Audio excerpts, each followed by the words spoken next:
Senator Clinton campaigns on. The question, why? What's her plan? For how long? And at what price to Democratic Party unity? Democrats seem to be uniting around the idea that Senator Obama is the nominee. Is Barack Obama going to be the Democratic nominee?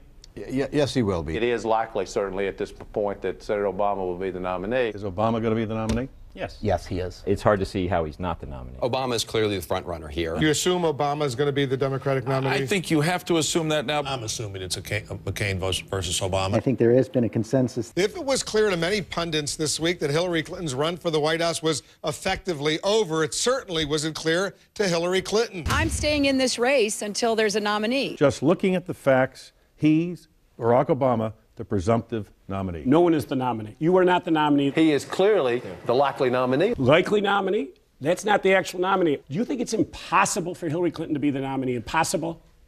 Well, I'm going to stay with the questions. Okay, but I'm just saying it's not impossible. Nothing is impossible. Nothing's impossible. You were talking to Terry McAuliffe. I don't believe anything in life is impossible. Terry McAuliffe says it's doable. Do you think it's doable? Oh, no. Well done. Thank you. So then you get to the question of, well, what's the campaign about? Well, we're pointing out differences on issues, and that's appropriate. Senator Clinton is in this race because she believes she'll be the nominee. She believes she'd be the best nominee against John McCain, and she believes she'd be the best president. She's out of gas, and she has to decide, does she want to end this with a maximum grace? There's some worry about the rhetoric because Senator Clinton and President Clinton continue to make the case that Hillary Clinton is the more electable candidate. USA Today interview on Thursday has received a lot of criticism and analysis. She explicitly made the case that Senator Obama is weak with white voters. Hard-working white people, I think, was the phrase she used. There was just an AP article posted that found how Senator Obama's support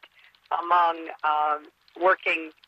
hard-working Americans, white Americans, is weakening again. Whites in both states who had not completed college were supporting me. I have a much broader base to build a winning coalition on. Is that her strategy now, that she's the candidate of white people? No, absolutely not. She's reaching out to everybody. It's what we've done from the start. The candidate of hard-working white people. Is that what she meant to say? What she was paraphrasing was an Associated Press article, as you know. People have put together different coalitions, and her point is, I have an ability to go out. I've won Ohio. Obviously, a lot of the blue-collar working class folks have gone out and supported her if you look at the exit data. Do you think she actually meant to say it that way? Because it seemed to be saying that, she said hard-working white people. That wasn't, the phrase hard-working white people wasn't in the Associated Press story. Was she somehow saying that black people are not hardworking, or that white people are not going to vote for Barack Obama? No, absolutely not. And if Barack Obama happens to be the nominee, we will work, everybody will work very hard. We will be a unified party. Was it unfortunate to talk in such stark racial terms? Well, as you say, she was referencing an analysis in the Associated Press.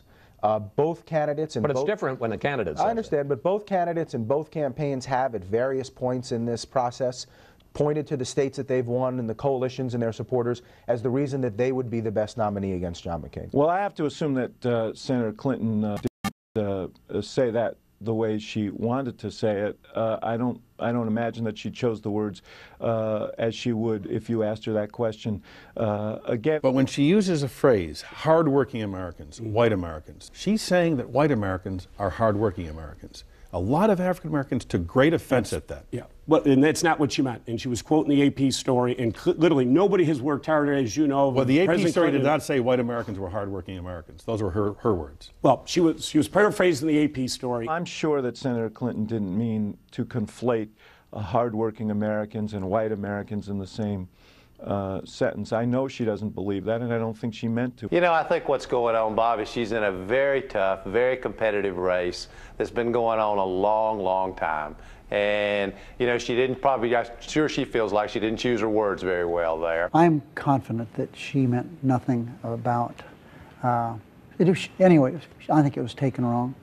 The Clintons have a really good record with all ethnic groups. I think we should just pass by that very quickly. The fact is, we've had a very competitive race for a long period of time. Feelings are raw. I think those feelings will heal over time. Give her a chance to breathe, to settle down, to recognize what's going on here. She'll make the right choice. I think we should just relax a little bit. At the conclusion of this, I have absolutely no doubt that the Democratic family, and it is a family, will be united behind one nominee. Until then, we're going to keep arguing and fighting for Senator Clinton's candidacy. We need, as a Democratic Party, to begin to focus on the differences between the Democratic position on issues and John McCain, who represents a third Bush term. And the sooner we can get there, the better. The key right now sounds like is to have a positive tone, between the two Democratic candidates going into the next couple weeks. I'm not distressed about the fact that Hillary Clinton's still in the race in West Virginia, but to what extent, what kind of rhetoric is used, how are we describing Barack Obama, how the campaign is waged is more important than whether or not it's being waged. The one thing that she has to be careful about, and she doesn't need my advice, she knows this full well,